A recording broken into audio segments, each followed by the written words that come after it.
r/ask Reddit. What scientific experiment would you run if money and ethics weren't an issue?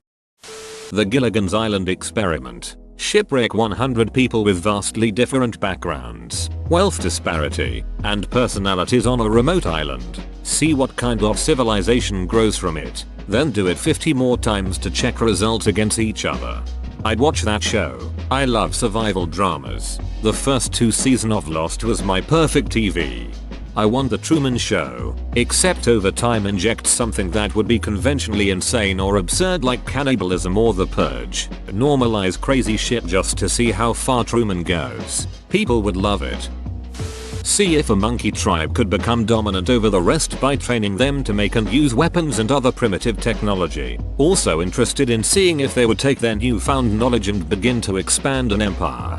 So one thing they did learn about chimps is that they don't teach each other. They often are observers. A monkey see monkey do situation. Humans teach other, but we also have an inherent trust in others when we are young, so we trust what we are being taught is true. Humans as adults will teach each other and form ideally mutually beneficial relationships. It is what gave us a huge advantage in developing material cultures like stone tools being made in a similar pattern by different groups of people. We learn from each other more than other great apes than just when we are young. If one individual is taught to make a spear, it won't go back to its troop and it won't proactively teach others to make a spear for the benefit of the group, but the others who see it make a spear will make their own after watching the first chimp do it. I've always wanted to try to breed a winter blooming rose. Ethics are fine, but the cost of having that many roses in a hothouse and the decades of selective breeding most likely required to accomplish it would cost an astronomical amount. So I'm sticking with it. This is one of the most interesting replies I've read that isn't cruel or obscure. It seems so simple and achievable, yet I fully understand the ridiculous amount of money and work involved as you described it to achieve the desired outcome. Have an Olympics where every single athlete is drugged to an insane level. I think it would raise what is possible by today's standards drastically. And then have an average person compete alongside them to show the disparity. Imagine lane 1 Usain Bolt juiced up. Lane 2 Jim from accounting. How long a decapitated head stays conscious? All we have are anecdotes that might have been exaggerated. I've always wanted a definitive answer. But you know, ethics. It's been done 7-10 seconds. So you gotta start planning on your last words now, you won't have time then. My current is I'm going to head out. You won't have lungs, boss. Just switch a shop vac from suck to blow and stick it on their windpipe. They can talk really loud then. Maybe even louder than the shop vac. They wouldn't even need to stop to take a breath. When the French still used guillotines, I believe it was reported that people would still blink and look for about 10 seconds. I remember watching a video about it but can't remember who it was by. Yep, there was some weird doctor who conducted an experiment where he slapped a freshly guillotined head. You can read about it on the Wikipedia page about the guillotine. But I suspect that was more of tics and involuntary death reflexes because of nerves dying or some shit. I suppose the pain, the shock and the sudden drop of blood pressure would cause the head to lose consciousness pretty much immediately. How athletes from different sports react to fight or flight. Even further, would they fight differently than others? How would the world react to a mountain of 100 billion pennies for free in the middle of a major area? This sounds so dumb but is really ducking interesting if you think about it. I thought that said penises at first. Either way, I'd show up with a bucket and fill it to the goddamn brim about 500 times over the course of 24 hours. Imagine 100 billion penises for free. Near-death experiences and what people see. So basically I'd want to kill a bunch of people then bring them back to life. I'm sure a lot of them wouldn't make it back. Ever seen the OA? No. What is it? Literally that. Like, word for word pretty much. But you forgot them doing the Macarena. Dinosaur cloning. What else is there to do? Humans have quite a few movies that tell you that dinosaur cloning is a bad idea on Earth. So you're saying we need to go to the moon or Mars? Now go to one of the moons of Mars. Oh man, I love this question. There are a ton of geoengineering experiments that I'd love to run if they weren't both 1. Illegal, 2. Insanely expensive, 3. Non-zero possibility of death and destruction. Iron fertilization. Basically dumping tons of iron dust into the ocean to cause an algae bloom, which should sequester a bunch of carbon and help mitigate global warming. Cloud seeding. Space mirrors. Dropping a nuke into a volcano. You know, normal stuff. What are the downsides of iron fertilization? A big ass algae bloom would block sunlight and kill tons of water vegetation and the animals that don't eat algae. So, what if every single house had an above ground pool in the backyard with iron in it? Do you want Legionnaire's disease? Because that's how you get Legionnaire's disease.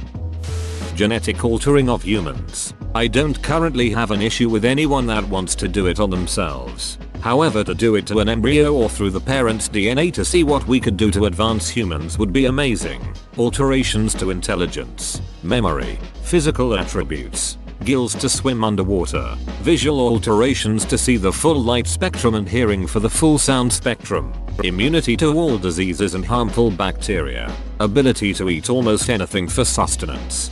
Definitely this and cloning. If we had no qualms about the ethical implications, we would make leaps and bounds in biological sciences.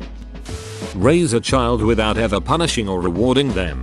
Just let them do whatever they want, and then see what happens to their behavior when they age. They will still be punished and rewarded by their environment. This will only answer the question to what environment was the kid born in, rather than, perhaps, breaking down inherent genetic aspect of behavior. Remove their amygdala and their pain receptors, and, somehow, prevent them from receiving dopamine. Then they can't have any reward or consequence. You'll probably end up with a psychopath, but there's only one way to know for sure. Psychopaths want an end result without caring about the means of getting there. The desire to want that end result in the first place is a sign of neural reward pathways. Remove that, and what do you get? If you can't receive dopamine and you have no sense of reward or consequence, would you even want to do literally anything at all? You would probably wither away and die. I've actually thought a ton about this. I would put two people through the exact same conditions the entire life. Now I'm not talking just similar scenarios, but everything from the weather inside the womb to the humans they interact with to the wind every day. And I would see if they are the same. Essentially, if humans are born with personalities or if we develop them through little things all our life. Essentially the butterfly effect. TBH, this probably wouldn't even be possible with infinite money, but it would be cool. I would really love to read a paper about this experiment TBH. I would like to listen to you summarize that paper. I would love to have you recount that summary from memory. Have a baby human raised by apes. Basically to see if Tarzan scenario would occur and the human is able to communicate fully with the apes. How children develop when occasionally microdosing LSD. Or how they develop when the mom takes LSD-deemed psychoactive drugs while pregnant. Full MDMA doses would mess up the mom's serotonin and dopamine, so I assume that would affect the child as well. Microdosing acid and shrooms, that I would like to know. I'd run a serial killer contest. First person to successfully kidnap and kill 50 people receives $10 million 1 year after the last kill, if they are not caught by authorities and if they can prove the killings. How many persons would undertake this? How many victims would there be? Can I just say, if they created a show series with this plot, I'd definitely watch it. But what could the title be? I'm sure you'd find someone that can do it. At that point you're not selecting for serial killers, you're selecting for hitmen. Serial killers would get weeded out quickly in this day and age due to them having a pattern in who and how they kill. Hitmen though, you'll find plenty of people with the mindset necessary to do something like that for a guaranteed $10 million. Just bluntly killing someone you have absolutely no connection to, not playing around at all because you have no emotional stake in them dying, and then walking off and washing your hands of the situation.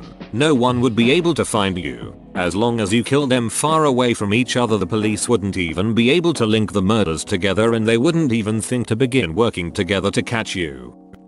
Redesigning the human sinus. I wish to find a way to modify the body to fix that mess of an airway.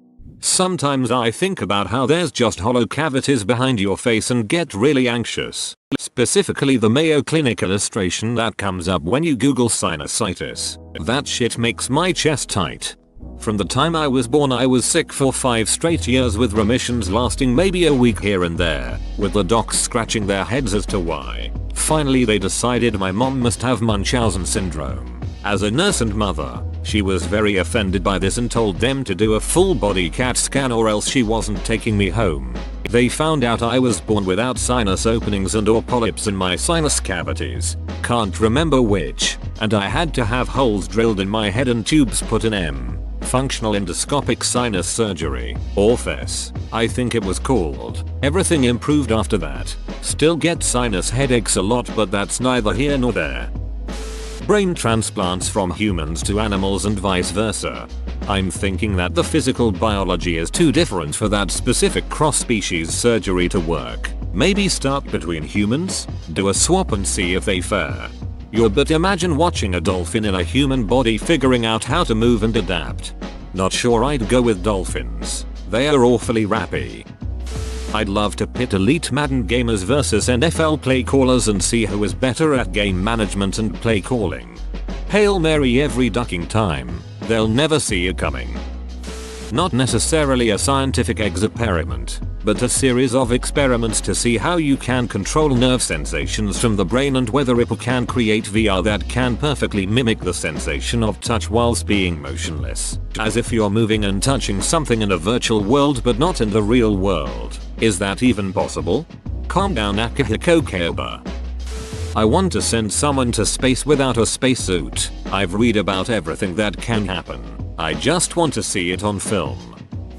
To measure the effect on development of humankind by eliminating the least intelligent 5% of the human population every year based on monthly standardized testing. Damn, this film sounded great till I found out Logan Paul was in it. Maybe he is an evil genius and his whole YouTube persona is a facade for his real plan, gathering a database of names through subscribers for the 5%. I'd like to know what people would really do for a Klondike bar.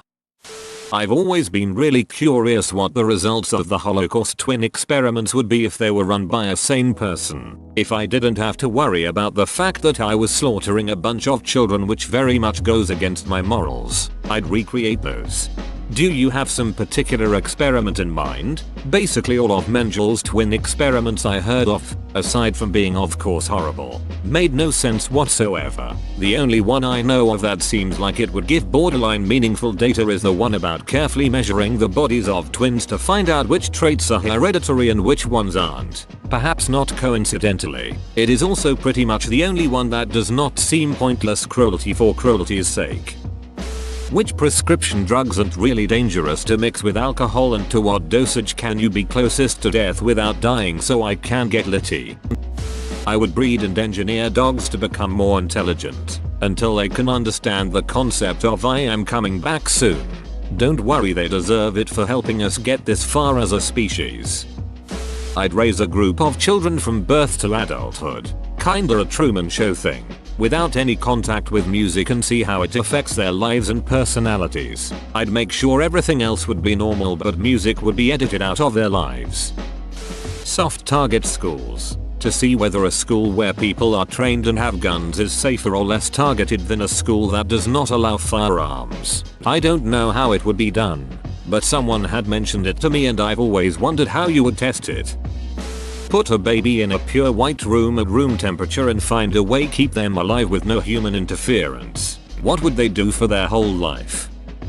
The Doctor Who episode wherein they bred artificially grown humans, infect them each with all known diseases so that they can develop antibodies cures.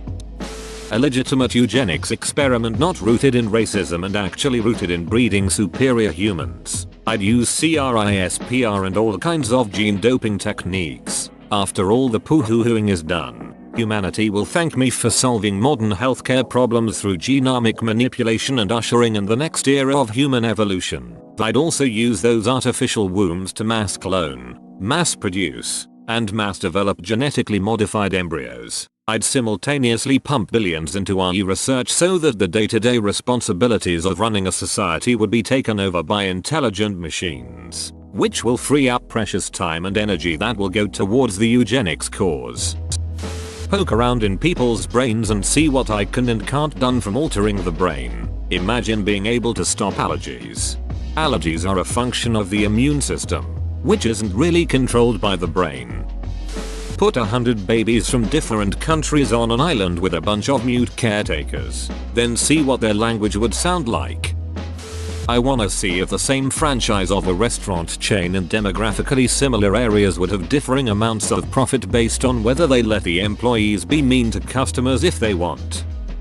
Oh, this is one that I have thought of extensively. The one key, however, is that in addition to a lack of ethics and infinite money, it would also require a few technologies to advance further than they have. Solve the age-old question of nature versus nurture. It would require a large number of cloned infants, of at least 20 gene lines. Each gene line would have half of the clones raised as recommended by the leading childcare experts of the time. The other half would be raised in a way designed to create individuals with as many negative personality traits as possible. In order to ensure all clones were raised identically, their care and human interactions would be done by human facsimile robots, controlled via advanced AI able to deal with unexpected situations on the fly. Doing this is pretty much the only way that question could be solved, but I hope no one does. Whoa, you made it to the end? You're a ducking beast. I'll cut you a deal. Smash like and subscribe for more curated content, bruh. It's free and that's a great price.